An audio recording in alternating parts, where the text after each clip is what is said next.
नमस्कार विद्यार्थी मित्रांनो, एमपीएससीच्या मास्टर क्लास सेशनमध्ये आपल्या सगळ्यांचं स्वागत आहे. यावर्षी येऊ घातलेल्या राज्यसेवेच्या नवीन पॅटर्ननुसार जे काही पेपर्स येणार आहेत त्यासाठी द युनिक अकॅडमीनी त्यांचा अभ्यासक्रमाचं विस्तृत आकलन, व्यवस्थित आकलन विद्यार्थ्यांना व्हावं यासाठी ही मास्टर क्लास सिरीज चालू केलेली आहे. त्याचाच एक भाग म्हणून आज आपण नीतिशास्त्र, सचोटी आणि अभियोग्यता हा जो सामान्य अध्ययन 4 पेपर आहे याच्या अभ्यासक्रमाची चर्चा करणार आहे. अभ्यासक्रमाची चर्चा करणं हे का महत्वाचं आहे? तर अभ्यासक्रम जर व्यवस्थित नाही कळाला, त्याचं आकलन व्यवस्थित नाही झालं तर अभ्यास करताना नेमकं कुठे लक्ष द्यायचं, काय वाचायचं, काय नाही वाचायचं हे विद्यार्थ्यांच्या बऱ्याचदा लक्षात येत नाही. आणि हे समजून घेण्यात त्यांचा बराचसा काळ जातो. आणि तो काळ गेल्यानंतर जेव्हा विद्यार्थी आमच्याकडे येतात, आम्ही चर्चा करतो, तेव्हा आमच्या असं लक्षात येतं की मुळातच त्यांना अभ्यासक्रमाचं व्यवस्थित आकलन झालेलं नाही. सुदैवाने म्हणा किंवा दुर्दैवाने म्हणा, बाजारामध्ये या विषयाच्या तयारीसाठी आता अनेक पुस्तकं उपलब्ध आहेत. परंतु ती सगळीच पुस्तकं आपल्याला नेमकं मार्गदर्शन करतात का, हे जर समजून घ्यायचं असेल तर आपल्याला अभ्यासक्रमाचं आकलन होणं हे फार फार महत्वाचं आहे. आणि आजच त्याचाच एक भाग म्हणून आज आपण मास्टर क्लास सिरीज मध्ये नीतिशास्त्र, सचोटी आणि अभियोग्यता या विषयाच्या अभ्यासक्रमाची विस्तृतपणे चर्चा करणार आहोत.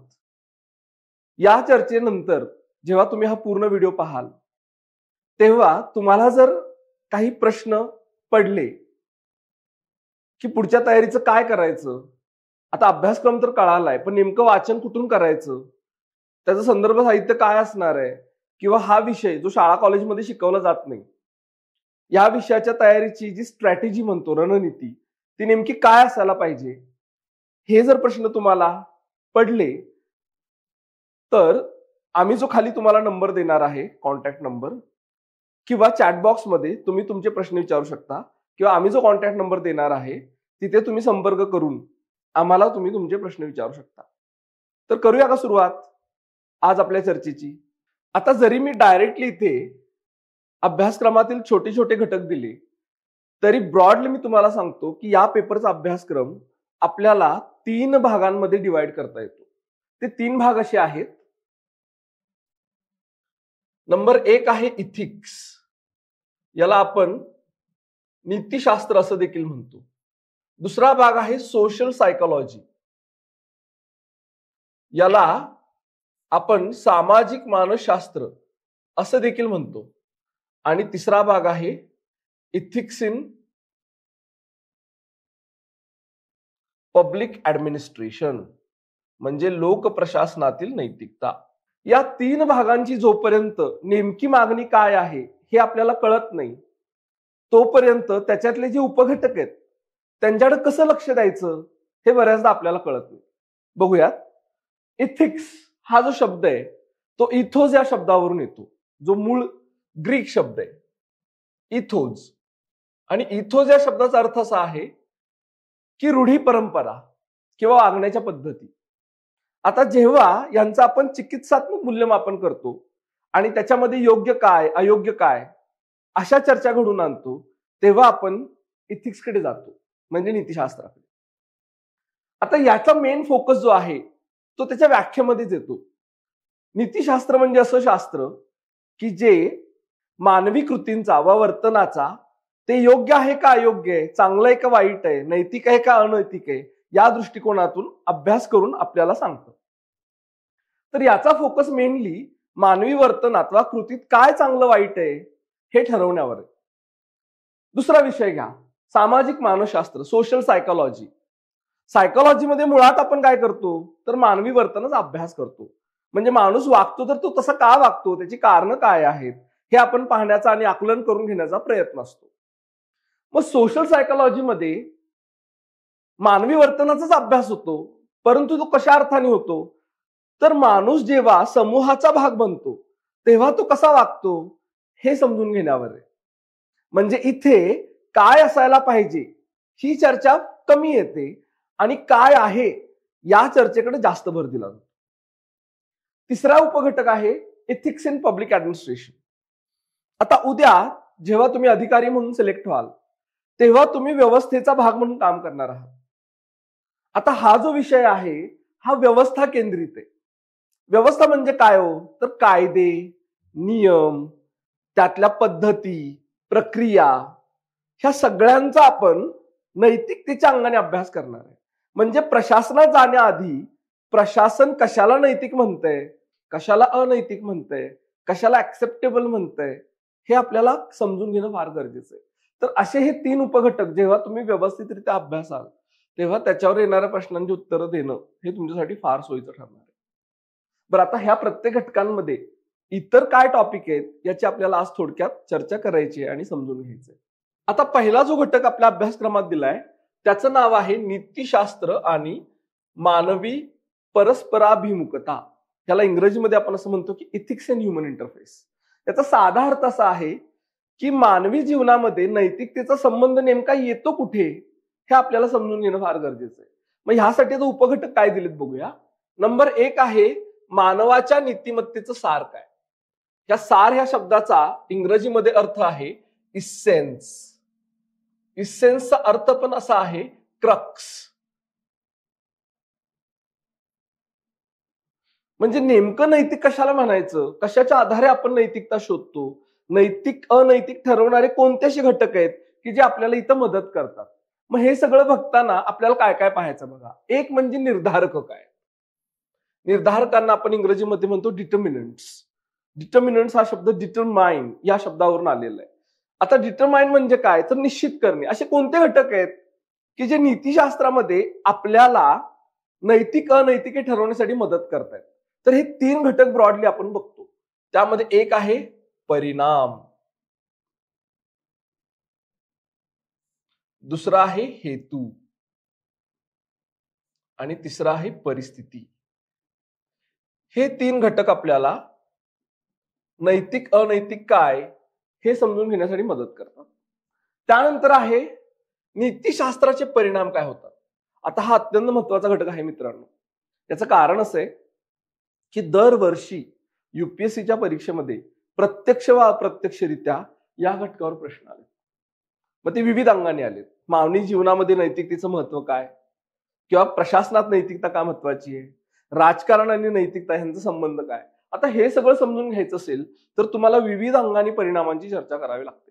मग ते विविध अंग कोणती, तर एक म्हणजे व्यक्ती, व्यक्तीच्या आयुष्यावर काय परिणाम होतात, आणि दुसरं म्हणजे समूह, समूह किंवा समाज.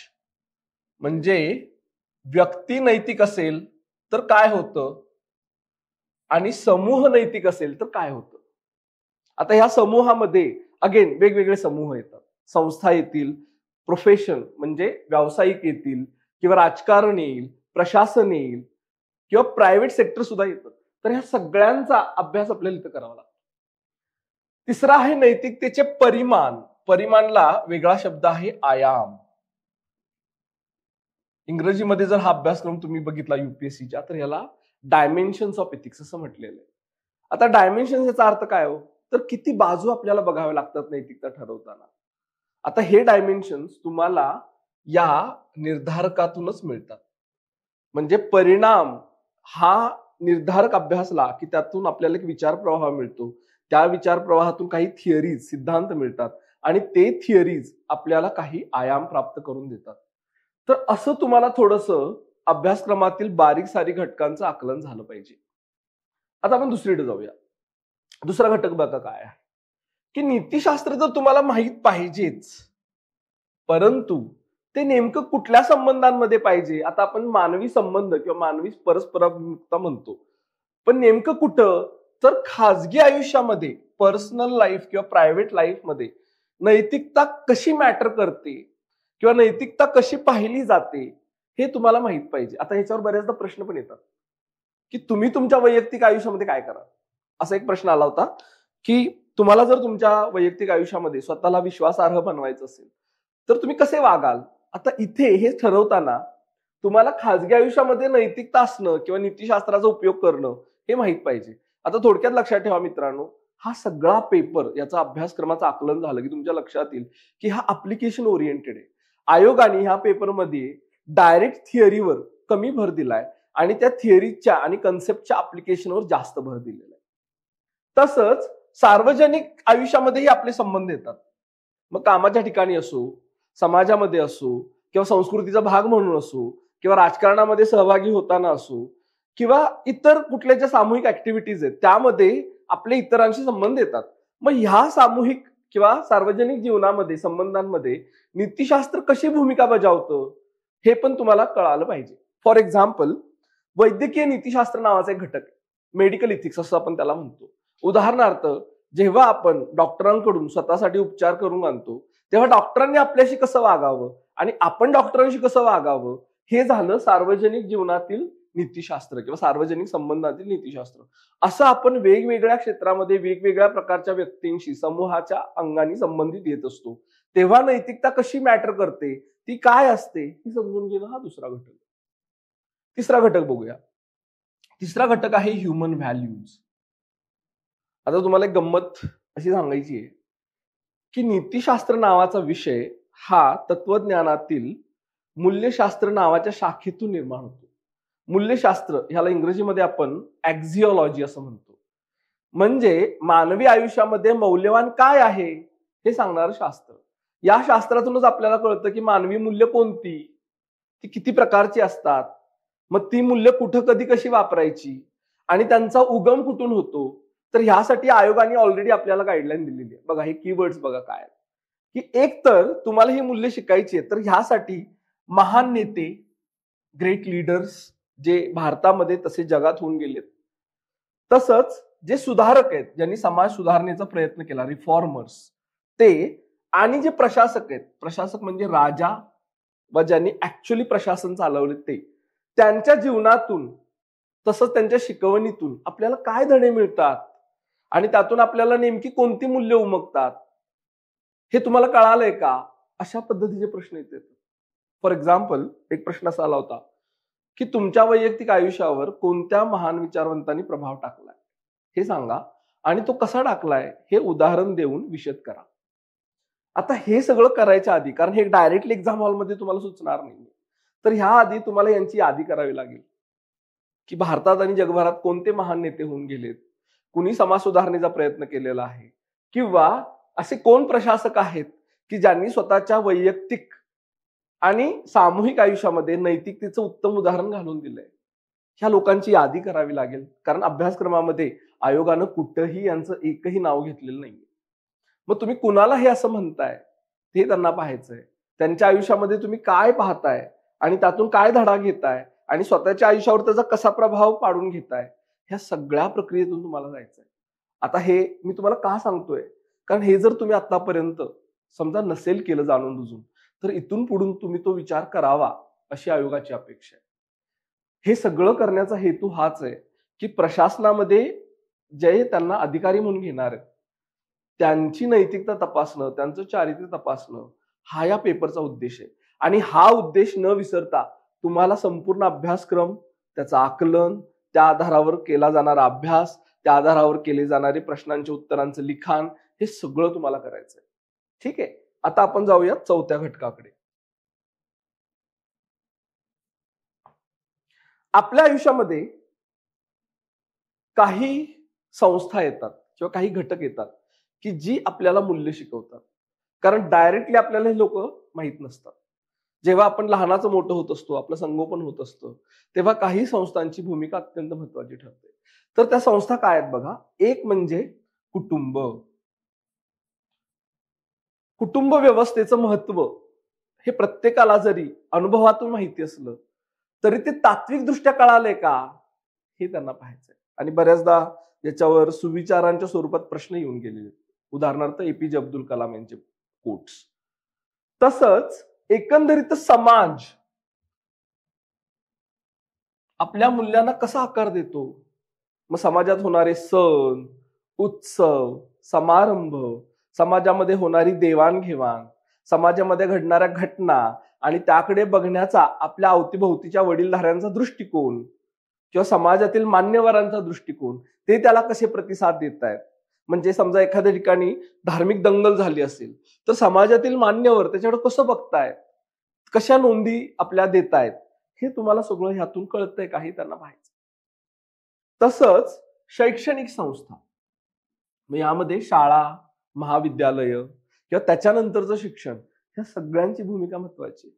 आणि हे तुम्हाला सखोलपणे माहिती आहे का, किंवा तुम्हाला हे कळालंय का की आतापर्यंत तुम्ही शाळेमध्ये जे शिकलाय, कॉलेजमध्ये जे शिकत आहात किंवा शिकलेले आहात, किंवा इथून पुढच्या आयुष्यामध्ये जे काही तुम्ही जाणीवपूर्वक शिक्षण घेणार आहात, हे सगळे तुम्हाला कशा तरी पद्धतीनं शेप करण्याचा प्रयत्न करतायत, विविध प्रकारचे मूल्य देऊन.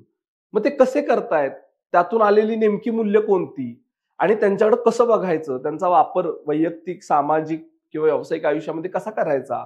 फॉर एक्झाम्पल, अगदी लहानपणापासून जर आईबाबांनी आपल्याला जाणीवपूर्वक खरं बोलण्याची सवय लावली असेल, खरे बोलण्याचे संस्कार केले असतील, तर याचा भविष्यामध्ये आपल्या वैयक्तिक प्रगतीमध्ये तसंच समाजाच्या प्रगतीमध्ये कसा उपयोग होऊ शकतो, ह्याचं आकलन नेमकं तुम्हाला झालंय का. आता काही जणांना असं वाटू शकतं की अरे सर, हे तर आम्ही कॉमन सेन्स मधून लिहू शकतो, कारण प्रत्येकाला हा अनुभव आहे. खरंय, पण ह्याच्याकडे तात्विक अंगाने किती जणांनी बघितलेलं आहे. कारण लहानपणामध्ये जे घडतं त्याचा फार काळ परिणाम नंतर का टिकून असतो. नंतरच्या काळात जेव्हा लोकांना विविध प्रकारची प्रशिक्षण दिली जातात आणि बदल होणं अपेक्षित असतं, तरी देखील काही लोक ते बदल का नाही दाखवत आहेत, ह्या सगळ्याचं मानसशास्त्रीय किंवा नीतिशास्त्राच्या अंगाने तुम्हाला आकलन होणं गरजेचं आहे. तर असा हा पहिला घटक आहे. या पहिल्या घटकाची तयारी जेव्हा तुम्ही चांगली करता, तेव्हा नीतिशास्त्र नावाच्या घटकाचा तुमचा पाया चांगला होतो आणि त्याच्या आधारावर येणारे कुठलेही ऍप्लिकेशन ओरिएंटेड प्रश्न हँडल करायला किंवा त्याला तसा प्रतिसाद द्यायला तुम्ही समर्थ होता. आय होप तुम्हाला हा घटक कळालेला असेल. आणि जरी समजा ह्यातल्या कुठल्याही एखाद्या विशिष्ट घटकाबद्दल तुम्हाला नसेल कळालं, feel free to put your queries in to chat box और ट्राय टू कॉन्टॅक्ट अस. ठीक आहे, आपण पुढच्या घटकाकडे जाऊया.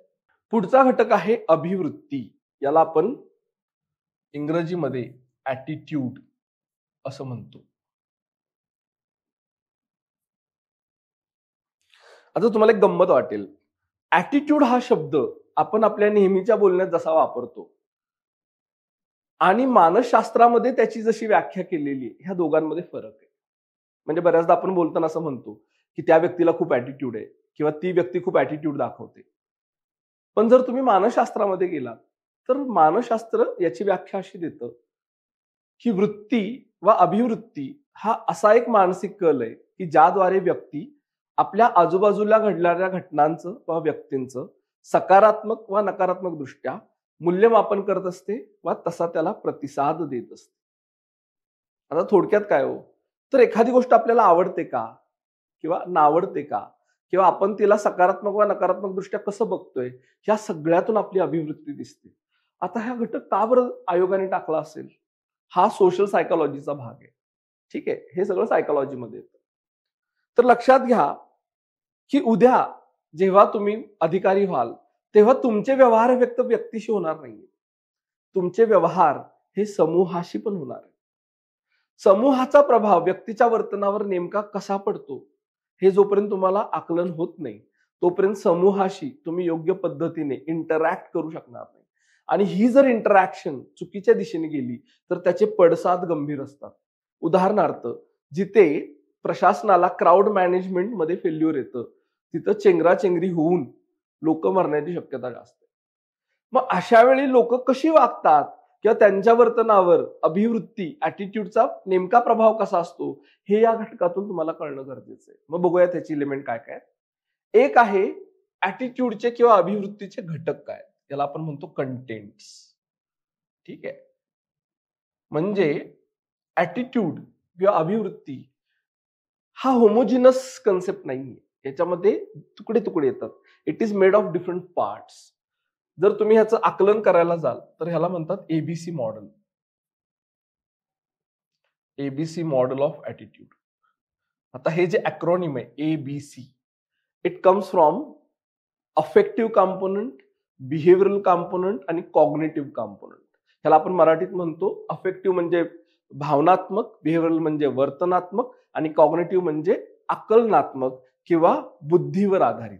तर हे तुकडे करता येतात आपल्याला ॲटिट्यूडचे. आणि ॲटिट्यूडवर प्रभाव टाकणारा घटक एकच असेल असं नाही, कधी कधी तिन्ही घटक असतात, कधी कधी दोन्ही घटक असतात. दुसरं आहे हे घटक ऑर्गनाइज करणारं स्ट्रक्चर किंवा संरचना काय. म्हणजे समजा तुम्हाला ऍटिट्यूडला डिस्क्राईब करायचं झालं तर त्याच्या नेमक्या कोणत्या ऍट्रिब्यूट्सकडे तुम्ही लक्ष देणार आहे हे तुम्हाला पाहायचं असतं. आता हे सगळं थोडंसं टेक्निकल वाटू शकतं तुम्हाला, पण याचं अप्लिकेशन पण जास्त आहे. फॉर एक्झाम्पल, सकारात्मक वृत्ती वर्सेस नकारात्मक वृत्ती, positive attitude versus negative attitude, ह्या दोघांना रिस्पॉन्ड करण्याची स्ट्रॅटेजी नेहमी सारखीच असते असं नाही. आता हे सगळं तुम्हाला कुठं कळतं, जेव्हा तुम्ही संरचनेचा अभ्यास करता तेव्हा. किंवा स्ट्रॉंग ऍटिट्यूड, ज्याला आपण म्हणूयात ऍटिट्यूडची तीव्रता किंवा स्ट्रेंथ. काही ऍटिट्यूड स्ट्रॉंग असतात तर काही ऍटिट्यूड सौम्य असतात.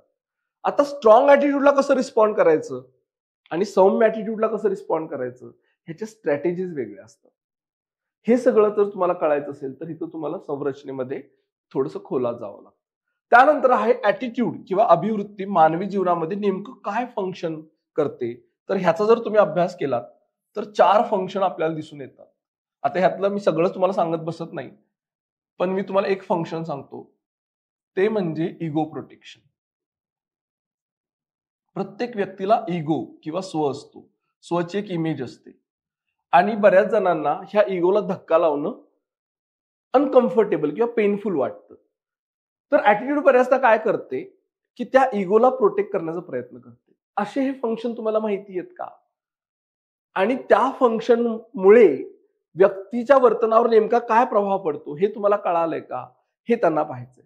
त्यानंतर अभिवृत्तीचा प्रभाव नेमका काय आहे आणि विचार व वर्तन याच्याशी संबंध काय. म्हणजे व्यक्तीकडे एखादी अभिवृत्ती असेल तर ती कसा विचार करू शकते किंवा ती एखाद्या गोष्टीकडे कशी पाहू शकते किंवा तिच्या वर्तनामध्ये ती अभिवृत्ती येईल का, आली तर कशी येईल, नाही आली तर ती का येत नाही, हे सगळं तुम्हाला पाहावं लागतं.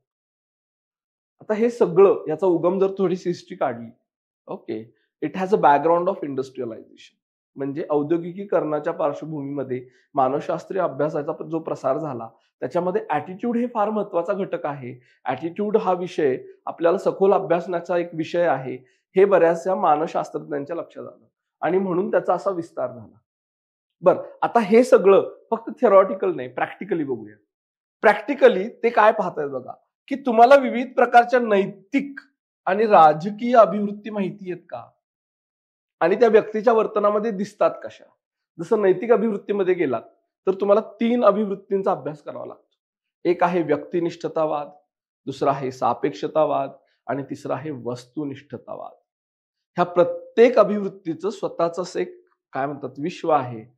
त्या प्रत्येकाला स्वतःचे असे आयाम आहेत, त्या प्रत्येकाचे फायदे पण आहेत, तोटे पण आहेत. ह्या तिघांचाही अभ्यास जेव्हा कराल नैतिक अभिवृत्तींचा, तेव्हा त्या कुठं कशा अप्लाय करायच्या हे तुम्हाला कळतं. आता उदाहरणार्थ बरेच जण असं म्हणतात की नैतिक अनैतिक हे व्यक्तिपरत्वे बदलतं.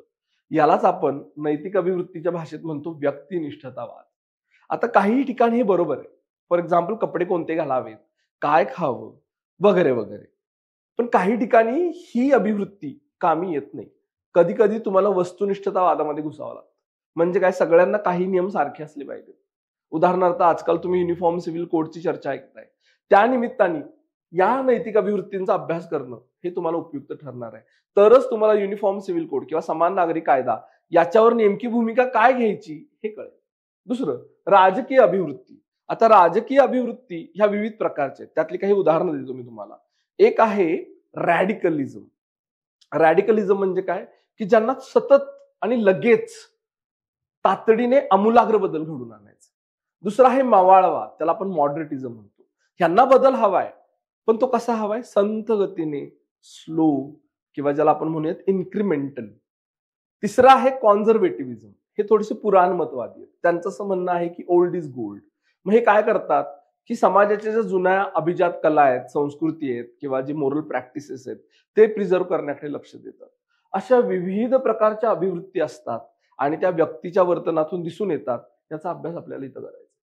त्यानंतरचा मुद्दा आहे सामाजिक पाठपुरावा आणि परिणाम. आता हे काय आहे सांगतो तुम्हाला, की आपण जसं म्हटलं व्यक्तीच्या वर्तनावर समूहाचा परिणाम होतो किंवा समूहाचा प्रभाव असतो, पण तो कुठल्या प्रक्रियेतून दिसून येतो. आणि उद्या तुम्हाला जर पाठपुरावा, ह्यालाच आपण इंग्लिशमध्ये पर्सुएशन असं म्हटलेलं आहे. आता पर्सुएट करणं म्हणजे काय हो, तर एखाद्याचं मन वळवणे किंवा मत बदलणे हा थोडासा ऍटिट्यूड चेंज सारखा प्रकार आहे. तुम्हाला एखाद्याची वृत्ती बदलायची असेल किंवा मत बदलायचं असेल तर ती प्रक्रिया नेमकी काय आहे, त्यामध्ये कोणत्या घटकांचा तुम्हाला विचार करावा लागतो, हे सगळं आपल्याला अभिवृत्ती या घटकांमध्ये अभ्यास करावा लागतो. आता याच्यावर येणारे प्रश्न हे कधी कधी डायरेक्ट असतात तर कधी कधी ऍप्लिकेशन ओरिएंटेड असतात. एकदा एक असा प्रश्न आला होता की भारतामध्ये विविध लोकांमध्ये जाती व्यवस्थेबद्दल विसंगत वृत्ती दिसून येतात, तर त्या नेमक्या कोणत्या आहेत आणि त्या तशा का आहेत हे विशद करा. आता हे सगळं जर तुम्हाला करायचं असेल तर ह्या घटकांचा थोडंसं डिटेल्ड आणि ऍप्लिकेशन ओरिएंटेड अभ्यास करणं गरजेचं आहे. तुम्ही जर असं म्हणत असाल की मी फक्त पुस्तक वाचेन आणि त्या पुस्तकाचा आधार घेऊन मी त्या पुस्तकात जे वाचलंय तेच लिहीन आणि मग मी परीक्षा पास होईन, असं नाही. या जे काही तुम्ही वाचन करणार आहात संदर्भ ग्रंथातून त्याच्यावर तुम्ही विचार करणं आणि त्या विचार प्रक्रियेतून तुमची उत्तरं येणं हे आयोगाला अपेक्षित आहे. तर आय होप तुम्हाला अभिवृत्ती नावाचा घटक कळालेला असेल. आता आपण पुढे जाऊयात. इथं त्यांनी फोकस नागरी सेवेवर दिलेला आहे. तर नागरी सेवेसाठी कोणत्या प्रकारची अभियोग्यता हवी आहे? अभियोग्यता याचा अर्थ आहे ऍप्टिट्यूड. आता ऍप्टिट्यूड म्हणजे नेमकं काय हो? तर ऍप्टिट्यूड म्हणजे अशी क्षमता की ज्याद्वारे तुम्ही जर प्रशिक्षित केलं तर एखाद्या पर्टिक्युलर क्षेत्रामध्ये काम करण्यासाठी सक्षम बनू शकता. मग उद्या जर तुम्हाला नागरी सेवेच्या क्षेत्रामध्ये सिव्हिल सर्व्हिसेसमध्ये काम करायचं असेल तर नेमकी कोणती ऍप्टिट्यूड पाहिजे आणि त्यासाठी लागणारी मूलभूत मूल्य कोणती आहेत याचा अभ्यास यामध्ये केला जातो. आता आयोगाने यामध्ये ना यादीच दिलेली आहे. आता ह्या मूल्यांच्या तुम्हाला व्याख्या माहित पाहिजेत, तसंच ह्या मूल्यांचं नागरी सेवेमधलं महत्व माहित पाहिजे आणि तिसरं याची उदाहरणं माहित पाहिजे. म्हणजे 3 गोष्टी तुम्हाला अभ्यासायच्यात. एक म्हणजे डेफिनिशन्स आणि त्यांचं स्वतःच्या भाषेमध्ये असणारं अंडरस्टँडिंग, दुसरं सिग्निफिकन्स की ह्या प्रत्येक मूल्याचं महत्व काय आहे आणि तिसरं एक्झाम्पल्स. आता हे एक्झाम्पल कुठून आणणार हो तुम्ही? जर मुद्दा नागरी सेवेचा आहे तर एक्झाम्पल हे सिव्हिल सर्वंट्सचेच असायला पाहिजे आणि हे शक्यतो कुठून येतात माहितीये? करंट अफेअर्स, तुमचं वृत्तपत्रांचं वाचन आणि त्यामध्ये नागरी सेवकांनी केलेल्या कामाची चर्चा याच्यावर लक्ष असायला पाहिजे. आता सुरुवात कुठून करायची सांगतो. ही जी मूल्य आहेत ही प्रशासकीय डॉक्युमेंट्स किंवा रिपोर्ट्स मध्ये कशा पद्धतीने डिफाईन केलेली आहेत, त्याच्याकडे प्रशासन मुळात कसं बघतं हे तुम्हाला माहिती आहे. त्यासाठी एक उत्तम सोर्स आहे सेकंड ARC's. ARC म्हणजे ऍडमिनिस्ट्रेटिव्ह रिफॉर्म्स कमिशनचा 4था रिपोर्ट, त्याला आपण म्हणतो इथिक्स इन गव्हर्नन्स. या रिपोर्टमध्ये याचं जर तुम्ही सखोल आणि विस्तृतपणे वाचन केलं तर ही सगळी मूल्य त्यामध्ये कव्हर केलेली आढळून येतात. पण ती कशा अर्थाने? तर व्याख्येच्या अर्थाने. त्याचं जे महत्व आहे आणि त्याची जी उदाहरणं आहेत यासाठी मात्र तुम्हाला संदर्भ साहित्य वेगळं वाचावं लागतं. त्यानंतर आता हे प्रत्येक मूल्याबाबत मी बोलणार नाहीये कारण it will take lot of time, पण ही लिस्ट तुम्हाला माहिती असणं सिलेबस मधली आणि त्याच्या व्याख्यापासून सुरुवात करणं हे तुम्हाला कळायला हवं.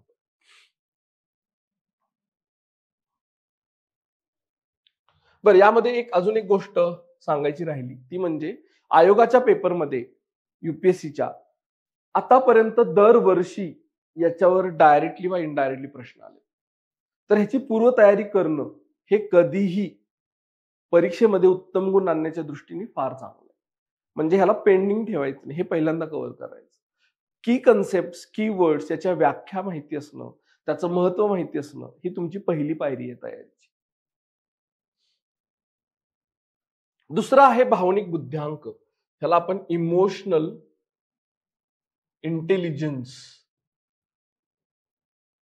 असंही म्हणतो, EI. गेल्या काही दशकांमध्ये या कन्सेप्टकडे लोकांचं लक्ष फार वळालेलं आहे. याच्या आधी IQला, इंटेलिजंट कोशंटला फार महत्व दिलं जायचं, पण आता त्यांच्या असं लक्षात यायला लागलेलं आहे की माणसाला आयुष्यात खऱ्या अर्थाने सुखी व्हायचं असेल, चारित्र्य चांगलं बनवायचं असेल किंवा यश प्राप्त करायचं असेल आणि आयुष्याला अर्थपूर्ण गोष्टी करायच्या असतील तर भावनिक बुद्ध्यांक असणं फार गरजेचं आहे. मग ही संकल्पना मुळात आहे काय ह्याची थोडीशी आपल्याला इव्होल्युशन बघावं लागतं. Evolution of the study of emotion intelligence, ह्याचे काही हिस्टॉरिकल टप्पे आहेत ज्याच्यामध्ये काही शास्त्रज्ञांनी स्वतःचे असे सिद्धांत दिलेले आहेत. त्यामध्ये डॅनियल गोलमनचं मॉडेल पहिल्यांदा येतं. त्यानंतर त्याचं अप्लिकेशन बघावं लागतं की AI कुठे वापरला जातो. मग आपल्यासाठी काय आहे तर प्रशासन आणि प्रशासनाचा कारभार. ओके, प्रशासनामध्ये भावनिक बुद्धिमत्तेचं महत्व काय आहे नेमकं, आणि प्रशासन काय कारभार करतं, ऍडमिनिस्ट्रेटिव्ह ऍक्टिव्हिटीज ज्या आहेत त्याला आपण असं म्हणूयात man management, getting things done from people. आणि जेव्हा तुम्हाला ह्युमन बिईंग सोबत डील करावं लागतं, मानवांसोबत काम करावं लागतं, तेव्हा त्यांच्या भावभावनांना इग्नोर करून चालत नाही, त्याच्याकडे दुर्लक्ष करून चालत नाही. मग त्यामध्ये भावनिक बुद्धिमत्तेच्या ज्ञानाची उपयुक्तता काय आहे, म्हणजे कसं ते महत्वाचं ठरतं, कसं बेनिफिशियल ठरतं, हे तुम्हाला माहिती आहे का, आणि ते जर वापरायचं म्हटलं तर मग नेमकं कसं वापरावं लागेल, ह्या सगळ्यावर त्यांनी भर दिलाय. बरं, हे भर देताना ते नेमकं फक्त थिअरी विचारत नाही, तर ते केस स्टडी मध्ये देखील अशा काही घटना देतात, सिच्युएशन देतात की जिथं भावनिक बुद्धिमत्तेची गरज पडलेली आहे आणि ती तुम्हाला ओळखता येते का, आणि ती ओळखून तिथं भावनिक बुद्धिमत्तेचं व्यवस्थित उपयोजन ऍप्लिकेशन करता येते का, हे ते सगळं पाहतात. सो हा एक घटक आहे जो सोशल सायकोलॉजीचा भाग आहे. आता तसं बघायला गेलो ना मित्रांनो, social psychology is a vast topic की ज्याच्यामध्ये जर तुम्ही सब टॉपिक किंवा चॅप्टर्स बघितले तर 15-16 चॅप्टर येतात, पण त्यातलं सगळं त्यांनी तुम्हाला एक्सपेक्टेड केलेलं नाही. त्यातले 2 महत्वाचे घटक त्यांनी दिलेत. एक जो आधी आपण पाहिला अभिवृत्ती, आणि दुसरा आहे भावनिक बुद्ध्यांक. आता आपण येतो फिलॉसॉफीकडं, याला आपण म्हणूयात मोरल फिलॉसॉफी. ठीक आहे, याचं दुसरं नाव आहे इथिक्स. मोरल फिलॉसॉफी, त्याला आपण मराठीत म्हणतो नैतिक तत्वज्ञान किंवा नीतिशास्त्र. इथिक्स म्हणजे काय हो, तर राईट आणि रॉंग हे जे काही आपण शिकतोय ते कुणाकडून शिकतोय, तर विचारवंतांकडून किंवा तत्वज्ञांकडून. विचारवंत म्हणजे थिंकर्स, है ना. नैतिकतेच्या बाबतीत ज्यांनी योगदान दिलंय स्वतःच्या विचारांच्या मार्फत, त्यांना आपण थिंकर्स म्हणतो. पण काही जण फिलॉसॉफर पण होते, फिलॉसॉफर्स. आता ते फक्त थिंकर्स नव्हते, ठीक आहे, ते थिंकर तर होतेच, पण त्यांनी नैतिकतेचा फक्त अभ्यास नाही केला, तर त्यांनी एकंदरीतच फिलॉसॉफीचा अभ्यास केला, ज्याचा एक भाग आहे नैतिकता. तर भारतामध्ये व जगामध्ये असे कोण आहेत फिलॉसॉफर किंवा थिंकर की ज्यांनी नीतिमत्तेसाठी योगदान दिलेलं आहे, म्हणजे त्यांच्यामुळे आपल्याला कळतं की कशाला नैतिक म्हणायचं आणि कशाला नाही. बरं, त्यांनी जे विचार मांडलेले आहेत ते सगळे काही असे परफेक्ट नाहीये, त्यामध्ये प्रत्येकाच्या विचाराला काही मर्यादा आहेत, काही त्रुटी आहेत. मग हे सगळेजण एकामेकाला कसे कॉम्प्लिमेंट करतात, एकामेकाच्या त्रुटींवर मात करायला कसे मदत करतात, हे सगळं पाहायचं. आता हे सगळं पाहताना काय काय बघायचं आहे, तर 5-6 गोष्टी आहेत. एक म्हणजे त्यांचं बॅकग्राऊंड, की कुठल्या सामाजिक, राजकीय आणि आर्थिक पार्श्वभूमीवर त्यांनी स्वतःचं थिअरी दिलेली आहे. दुसरं, थिअरी देताना त्यांनी काहीतरी गृहीतकं मांडलीत, अझम्पशन, आणि त्या अझम्पशनच्या बेसिसवरती थिअरी आहे. मग त्या अझम्पशन नंतर बघायचे की त्यांच्या थिअरीचे मेन आर्ग्युमेंट्स काय. मग ते मेन आर्ग्युमेंट समोर ठेवून आपल्याला अप्लिकेशन पाहायचं. आता अप्लिकेशन पाहताना आपल्या असं लक्षात येतं की त्याला मर्यादा आहेत, मग त्या मर्यादा पाहायच्या, आणि मर्यादा पाहून झाल्या की त्याला मग सोल्युशन काय देता येईल हे सगळं पाहायचं आहे, आणि याच्यावर आधारित PYQ सॉल्व्ह करायचे. तर अशा टप्प्याने जर तुम्ही अभ्यास केला तर तुमचा हा घटक उत्तम होऊ शकतो. बरं, इथं पण अजून एक तीच गमतीची गोष्ट आहे जी आधी मी तुम्हाला सांगितली, की इथं कुठल्याही विचारवंताचं वा कुठल्याही फिलॉसॉफरचं त्यांनी नाव दिलेलं नाही. मग तुम्हाला कुठले घ्यायचेत हे, तर असे विचारवंत वा थिंकर घ्यायचेत की ज्यांचे विचार हे आजही तेवढेच रिलेव्हंट वा उपयुक्त वाटतात, ज्याला आपण म्हणूयात की बेसिक सेमिनल थिअरी ज्यांनी दिलेले आहेत ते बघायचे.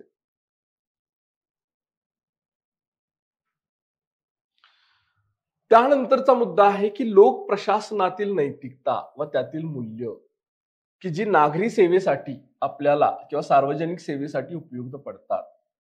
मग ह्यात कुठल्या कुठल्या घटकांवर भर दिला बघा बरं. एक म्हणजे सध्याची स्थिती काय, सध्या लोक प्रशासनामध्ये नैतिकता आहे का, आहे तर कोणत्या स्वरूपाची आहे, नाही तर का नाही, मग त्याच्या नेमक्या समस्या काय आहेत.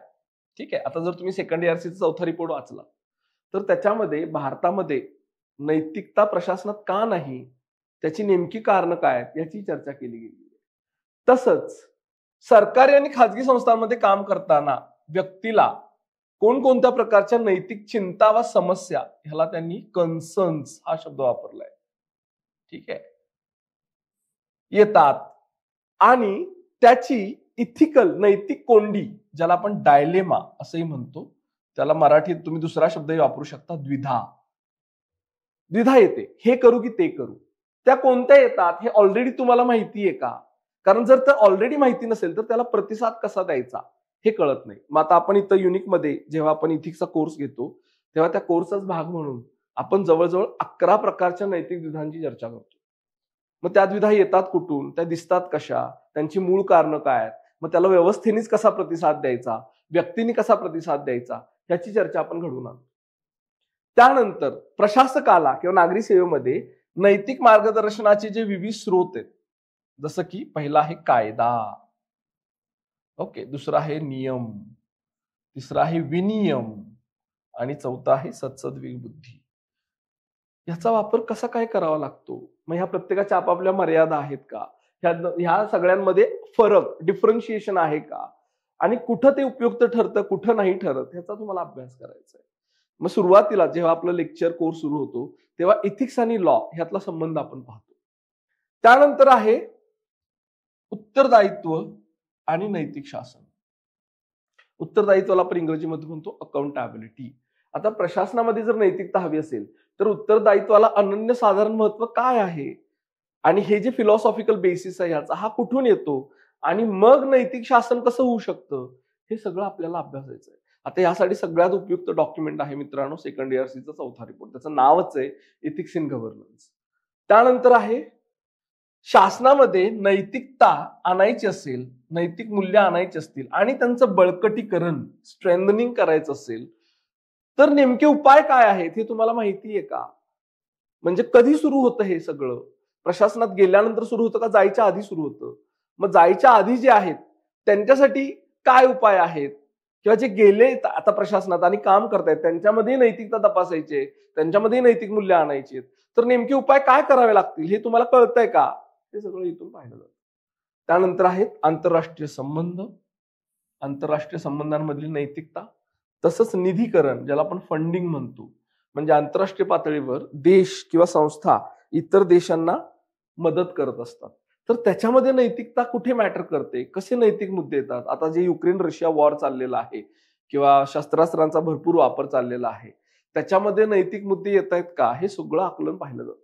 आणि शेवटी आहे निगम प्रशासन, कॉर्पोरेट गव्हर्नन्स. तसं बघायला गेलं तर हा जो मुद्दा आहे हा प्रायव्हेट सेक्टर मधील नैतिकतेशी संबंधित आहे. आता तुम्ही म्हणू शकता सर आपण तर सरकारी क्षेत्रात जाऊन काम करणार आहे, मग खाजगी क्षेत्रातले जे नैतिकता आहे कॉर्पोरेट गव्हर्नन्स हा मुद्दा का अभ्यासायचा? तर याचं कारण असं आहे मित्रांनो की जरी आपण पब्लिक ऍडमिनिस्ट्रेशन मध्ये जाणार असलो तरी सध्या सरकार जे करतंय त्यामध्ये खाजगी क्षेत्राचा पण वाटा वाढायला लागलेला आहे. आणि खाजगी क्षेत्रासोबत जर तुम्हाला सोबत व्यवस्थित काम करायचं असेल तर खाजगी क्षेत्र नैतिक आहे की नाही हे कसं बघायचं, ह्यासाठी हे आकलन होणं गरजेचं आहे. बरं, याच्यावर बरेचसे केस स्टडी पण येतात. म्हणजे तुम्हाला जे केस स्टडी येणार आहेत ते फक्त सरकारी क्षेत्रातील समस्यांबद्दल येतील असं काही नाहीये, ते खाजगी क्षेत्रातील समस्यांबद्दल पण येऊ शकतात. आणि ह्या सगळ्यासाठी केस स्टडी असो, सेक्शन ए मधले पेपर असो, ह्यासाठी तुम्हाला सगळं आकलन होणं गरजेचं आहे. तर हा आहे आपला चौथा मुद्दा. त्यानंतरचा मुद्दा आहे प्रशासनातील सभ्यता, याला आपण म्हणतो प्रोबिटी इन गव्हर्नन्स. ठीक आहे, आता तसं बघायला गेलं तर मित्रांनो प्रोबिटी हा जो शब्द आहे हा व्यापक शब्द आहे. सभ्यता, ओके, ह्याचं इंग्रजीमध्ये सांगायचं झालं तर application of higher moral principles in any field, त्याला प्रोबिटी किंवा सभ्यता म्हणतात. म्हणजे जे नैतिक मूल्य आहेत विविध प्रकारची त्यांचं उपयोजन घडवून आणणे. मग ते प्रशासनात काय आहे हे तुम्हाला समजून घ्यायचं. मग कुठून सुरुवात होते बघा. एक म्हणजे मुळातच लोकसेवेची संकल्पना तुम्हाला कळाली आहे का, पब्लिक सर्व्हिस कशाला म्हणायचं. आता हे का बरं ते तुमच्याकडून, तसं जर बघायला गेलं तर तुम्हाला वाटेल ना की कॉमन सेन्सिकल आहे हे, ह्यात काय विचारण्यासारखं आहे, तर तसं नाही. तुम्हाला ह्याचं इव्होल्युशन माहित पाहिजे की आपण लोकांची सेवा करायला जबाबदार आहोत, उत्तरदायी आहोत, हे नागरी सेवकांना कळालंय का, हे मुळात त्यांना पाहायचंय. याचं कारण आहे की बऱ्याचदा असं दिसून येतं की नागरी सेवक जेव्हा प्रशासनात जातात तेव्हा सेवकाची वृत्ती न बाळगता ते थोडंसं पॅट्रोनायझिंग ऍटिट्यूड मध्ये जातात. आणि ही ऍटिट्यूड घेऊन जर तुम्ही काम करणार असाल तर तुम्हाला लोकसेवेची संकल्पना कळाली नाही असं त्याचा साधा अर्थ आहे. दुसरं आहे की प्रशासन व सभ्यता हे असायला पाहिजे, ह्याचा तत्वज्ञानात्मक आधार काय. म्हणजे जर तुम्ही फिलॉसॉफीमध्ये गेलात तर कशाच्या आधारे तुम्ही जस्टिफाय करू शकता की समाजामध्ये सध्या प्रशासनाची गरज आहे आणि प्रशासनामध्ये नैतिकतेची गरज आहे, हे तुम्ही कसं जस्टिफाय कराल? आता हे का बरं विचारताय तुम्हाला लक्षात घ्या, की कुठलीही गोष्ट तुम्हाला ठाम पटली की नाही हे कळण्याचा उत्तम मार्ग म्हणजे तुम्हाला तिचं योग्य पद्धतीने समर्थन करता येतं. तर तो जो तात्विक आधार आहे, की जो तुम्हाला प्रशासनात जाऊन काम करण्यासाठी मदत करणार आहे, मोटिवेट करणार आहे, तो तुम्हाला कळालाय का? हे त्यांना यातून पाहायचं. त्यानंतर आहे माहितीची देवाणघेवाण आणि सरकारमधील पारदर्शकता. जसं उत्तरदायित्व महत्वाचा कन्सेप्ट आहे, तसंच प्रशासनामध्ये नैतिकता आणायची असेल किंवा सभ्यता आणायची असेल, तर त्यासाठी पारदर्शकता आणणं आणि त्यासाठी माहितीची देवाणघेवाण करणं हे किती महत्वाचं आहे हे तुम्हाला कळालंय का? हे त्यांना पाहायचं. मग ह्यासाठी जो सगळ्यात महत्वाचा मुद्दा येतो त्याला जोडून, तो म्हणजे माहितीचा अधिकार, ज्याला आपण RTI, राईट टू इन्फॉर्मेशन असं म्हणतो. आणि ह्याच्यासाठी कायदा आहे आता आपल्याकडे, जो 2005 मध्ये तयार केला गेला. तर ह्या कायद्याचा तुम्हाला सखोल अभ्यास करावा लागतो. बरं, ह्यामध्ये गंमत एक अशी आहे की ह्या टॉपिकचा अंतर्भाव जरी सेकंड ARCच्या चौथ्या रिपोर्टमध्ये केला गेला असला, तरी RTI वर सेकंड ARCने एक अख्खा 10वा रिपोर्ट दिलेला आहे. तो सुद्धा तुम्ही डिटेलमध्ये वाचलात तर ह्या टॉपिकवर तुम्हाला अजून चांगलं लिहिता येणं शक्य आहे. पुढचे मुद्दे आहेत नीती संहिता आणि आचारसंहिता. आता ह्यालाच आपण वेगळ्या भाषेमध्ये कोड ऑफ इथिक्स म्हणजे नीती संहिता आणि कोड ऑफ कंडक्ट म्हणजे आचारसंहिता असं म्हणतो. आणि यांचा तुलनात्मक अभ्यास आपल्याला करावा लागतो, यांचं महत्व आपल्याला समजून घ्यावं लागतं. आतापर्यंत UPSCच्या परीक्षेमध्ये ह्याच्यावर 2 वेळा प्रश्न येऊन गेलेले आहे, डायरेक्टली तसंच इनडायरेक्टली. त्यानंतर आहे नागरिकांची सनद, सिटीजन चार्टर, की जी नागरिकांना विविध प्रकारच्या सेवा प्राप्त करण्यासाठी हक्क मिळवून देते. तिचा कन्सेप्ट काय आहे, तिचं ऍप्लिकेशन काय आहे, भारतामध्ये नेमकं कसं वापरलं जातं, आपल्याकडे येणारे प्रॉब्लेम काय आहेत हे तुम्हाला समजून घ्यायचंय. त्यानंतर आहे वर्क कल्चर, कार्यसंस्कृती. याच्यामध्ये संस्थेमध्ये काम करताना कर्मचाऱ्यांना कशा पद्धतीचं वातावरण भेटतंय, त्यांना कशा पद्धतीची वागणूक भेटतीये आणि त्यांनी चांगलं काम करावं असं वाटत असेल, नैतिकपणे वागावं असं वाटत असेल, तर नेमकी व्यवस्था काय असायला पाहिजे हे तुमचं आकलन झालंय का हे त्यांना इथं पाहायचंय. त्यानंतर आहे क्वालिटी ऑफ सर्व्हिस, सेवा प्रदानाचा दर्जा. म्हणजे सेवा देताना ती उत्तम दर्जाची आहे की नाही हे कसं ठरवायचं, तो कन्सेप्ट इथं चेक केला जातो. त्यानंतर आहे सार्वजनिक निधी कसा वापरला जातो, त्याचा विनियोग कसा केला जातो, कुठे कुठे वापरायला पाहिजे, कसा, त्याची तत्व काय असायला पाहिजेत हे तुम्हाला कळालंय का? आणि सगळ्या शेवटी आहे भ्रष्टाचाराचं आव्हान काय, भ्रष्टाचार येतो कुठून, त्याचं स्वरूप काय आहे, तो कशा प्रकारे दिसतो, त्याची कारणं काय आहेत आणि त्याला प्रतिसाद देण्याचे विविध व्यवस्थात्मक मार्ग काय आहेत, हे सगळं ह्यामध्ये अभ्यासलं जातं. म्हणजे हा घटक आणि याच्या आधीचा घटक हे प्रशासनामध्ये व्यवस्था कशा असायला पाहिजेत की जेणेकरून प्रशासनामध्ये नैतिकता येईल याच्यावर भर देणार आहे. आता ह्यासाठी आपल्या सुदैवानी प्रशासनाने ऑलरेडी याच्यावर बरंचसं काम केलेलं आहे. So you don't have to reinvent the wheel. फक्त तुम्हाला ते नेमकं काम काय आहे, ते कसं बघायचं, त्याचा अभ्यास कसा करायचा आणि त्याचा वापर करून उत्तरं नेमकी कशी लिहायची हे जर तुम्हाला माहिती हवं असेल तर प्लीज अप्रोच अस. आता मला असं वाटतं आपण शेवटच्या घटकाकडे चाललोय, तो म्हणजे वरील समस्यावरील घटना अभ्यास. आता हा जो घटना अभ्यास आहे याला आपण वेगळ्या भाषेमध्ये म्हणतो केस स्टडीज. जर तुम्ही इथिक्सच्या पेपरचं स्ट्रक्चर बघितलं असेल तर या केस स्टडीजना 50% वेटेज आहे. म्हणजे 250 पैकी जवळजवळ 120 ते 2600 मार्क्स हे केस स्टडीवर असतात. दरवर्षी 6 केस स्टडी विचारले जातात. या केस स्टडीचे 2 प्रकार आहेत. एक म्हणजे ऑप्शन बेस्ड केस स्टडी आणि दुसरा आहे इश्यू बेस्ड किंवा समस्येवर आधारित केस स्टडी. ऑप्शन बेस्डचे साधारण 6 पैकी 4 ते 5 केस स्टडी येतात आणि हे 1 किंवा 2 येतात. तर ह्या प्रत्येक केस स्टडीचं नेमकं स्वरूप काय आहे, त्या केस स्टडीचं वाचन कसं करायचं, त्यामध्ये नेमकं काय पाहायचं, मग त्याची प्रस्तावना कशी लिहायची, मेन बॉडी कशी लिहायची, कन्क्लुडिंग पार्ट कसा लिहायचा, किंवा इश्यू बेस्ड केस स्टडीचं स्ट्रक्चर कसं ठरवायचं, किंवा त्याच्या विविध पद्धती आहेत की जसं स्टेक होल्डर्स अप्रोच आहे, युनिफाईड मोरल थिअरी अप्रोच आहे, स्वॉट अनालिसिस आहे. हे विविध अप्रोचेस कोणत्या प्रकारच्या केस स्टडीला उपयोगी पडतात, हे सगळा अभ्यास केला की तुमची 50% मार्क्सची तयारी होते. पण हे करायच्या आधी तुम्हाला आधीच्या घटकांचा अभ्यास करावा लागतो, because they build theoretical foundation for you. एकदा थिअरॉटिकल फाउंडेशन चांगलं झालं आणि त्याचं अप्लिकेशन कसं करायचं कळलं की रिअल अप्लिकेशन करण्याचा जो भाग आहे तो म्हणजे केस स्टडी. असा हा आपला 250 गुणांचा पेपर आहे मित्रांनो, आणि ह्यामध्ये हे सगळे विविध घटक येतात. बरं, मी तुम्हाला आधीच म्हटलं तसं शाळा कॉलेजमध्ये हा विषय शिकवला जात नाही. त्यामुळे बेसिक बुक्स यासाठी कोणते आहेत, मग ऍडव्हान्स बुक्स कोणते आहेत, त्यासाठी करंट अफेअर आणि उदाहरणं नेमकी घ्यायची कुठून, ज्या विविध व्याख्या लागतात त्या गोळा करायच्या कुठून, किंवा आता समजा तुम्ही हे सगळं केलंय, नोट्स तयार करायच्या, त्या कशा करायच्या, बरं ज्या तुम्ही नोट्स तयार केल्यात त्या योग्य झाल्यात का, परीक्षेच्या आधी रिव्हिजन करून ते गेलात तर परीक्षेमध्ये त्याचं सहाय्य होणार आहे का, करंट अफेअर वाचताना इथिक्ससाठी म्हणून कसं वाचायचं, हे विविध प्रश्न उमेदवारांना पडतात. त्या सगळ्या प्रश्नांची उत्तर द्यायची असतील तर फील फ्री टू कॉन्टॅक्ट अस. आज जो आमचा उद्देश होता ते म्हणजे अभ्यासक्रमाचं स्वरूप तुम्हाला समजावून देणे. I hope this will be your stepping stone. इथून तुम्ही सुरुवात कराल चांगल्या पद्धतीने अभ्यास करण्याची आणि एक सजग तयारी करा. ब्लाइंडली हर्ड मेंटॅलिटी बाळगू नका.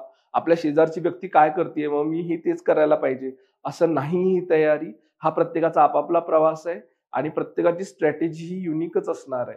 टीचर जास्तीत जास्त तुम्हाला तुमची स्ट्रॅटेजी डिझाईन करायला मदत करू शकतात, पण ह्यामध्ये तुम्हाला स्वतःचा सेल्फ अवेअरनेस डेव्हलप करणं हे फार महत्वाचं आहे. आणि हा सेल्फ अवेअरनेस तुम्हाला यावा ह्यासाठी युनिक अकॅडमीने विविध प्रकारचे मास्टर क्लासेस जॉईन केलेले आहेत आणि याचा तुम्ही लाभ घ्यावा असं आम्हाला वाटतं. धन्यवाद मित्रांनो for your patient listening. Thank you.